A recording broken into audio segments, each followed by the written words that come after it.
কৃষক বন্ধু ভেরিফিকেশনের সম্পূর্ণ করার সময় অনেকে কৃষক বন্ধুর আইডি নম্বর কোথায় পাবেন বুঝতে পারছেন না।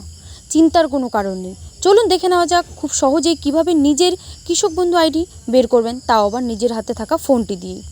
নমস্কার বন্ধুরা, আপনাদের সবাইকে স্বাগতম আপডেট বাংলা চ্যানেলে। আজকের এই ভিডিওতে আমি ধাপে ধাপে দেখাবো কিভাবে আপনারা কৃষক বন্ধু আইডি বের করবেন। প্রথমে আপনাদের ফোনে একটা ব্রাউজারে চলে যাবেন, সেখানে সার্চ করবেন কৃষক বন্ধু। প্রথমে যে লিঙ্কটি আসবে সেখানে ক্লিক করুন এবং একটা পেজ খুলে যাবে।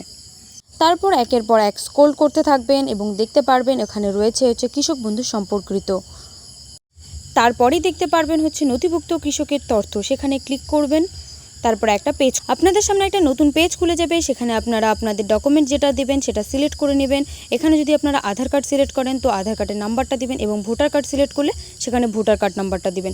আমি এখানে আধার কার্ড সিলেক্ট করেছি, তাই আধার কার্ড নাম্বারটা দিয়ে এখানে আইএমএ নট এ রোবট যেটা রয়েছে সেখানে একটা ক্লিক করার পরে টিক মার্ক চলে আসবে।